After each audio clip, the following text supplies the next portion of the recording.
So isang taon nagagambang Japan, ganyan ang itsura. Talaga.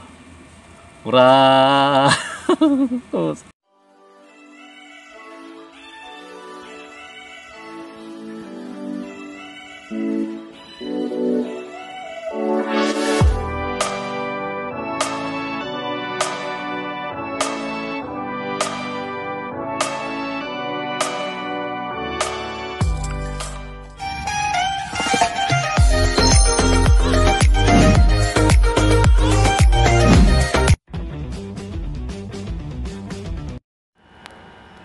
So ito, super na to mga kadyo, wala nang ilalaki pa to.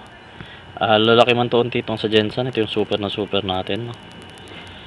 Patak to ng mga point 39, 38 pag naka-kondisyon, sobrang haba. Gagambang Japan, wala na kasi siyang medyo mas liliit pa dito. So malaki talaga to, pero tignan nyo kung gaano ka-alerto. And naka-kondisyon din naman to. So magkamali lang to mga kadyo, malikuran to, may kalalagyan pa rin to. So naalala nyo yung dati, tinanggalan ng paa yung gagambang Japan. So dito natin matitimbang Japan, malaki talaga to. Tangina. Ay sorry, nagmura ako. May mga bata nga palang nanonood, pasensya na. So ito, ang sizing nito is 6 Gs. 6 Gs yun. Kasi sa kapal sa laki ng kaha. Pero sa haba, almost didikit naman sila. Siguro 8 lang, 8 niya yung payat, no? Pero mawawala talaga siya dito pag pinagtapat sila. Pero kasi wala nang ibang size, no? Wala nang ibang size. So 7 Gs or 6 Gs to. 7 Gs siguro. So gusto ko lang pakita sa inyo tong gagambang Japan natin. So isang taon na to mahigit. Ito yung mga kinokontrol natin, hindi natin pinapalaki agad. So may mga technique dito. Tingnan nyo yung gagambang Japan na naglalakad bangaw. So kung di kayo nakakita ng mga gagambang Japan na ganito, lakad bangaw, so nakakita na kayo sa akin.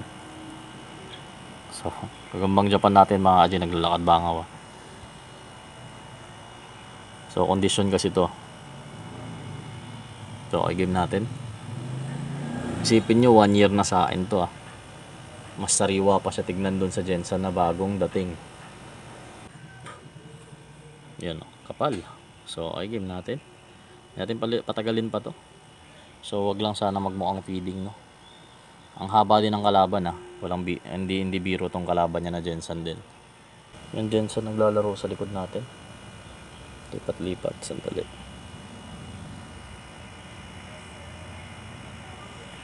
Pisit, nakapost pala yun. Tragis yan. Nakapost pala mga aji. So huling-huli ng gagambang Japan. Kala ko naka-on na yung video. Pinost ko yung tumakbo yung gagambang Japan sa likod. Ay, yung Jensen kasi sa likod ko, no. So yan yung gano'ng kasariwa yung gagambang Japan ko. Sa isang taon mga aji, may 2 molt pa to. Parang sariwa pa nga siya sa gagambang sa Jensen na nilaban natin.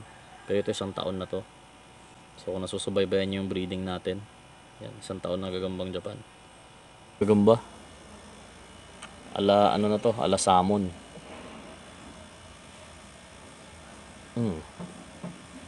Tignan nyo gaano agresibo. Malasamon yung galawan. So tignan nyo. Ito naman sa lang to, pitripan na natin siya. Look, grabe yung gagambang Japan, no. Hindi na makontento. Ayan.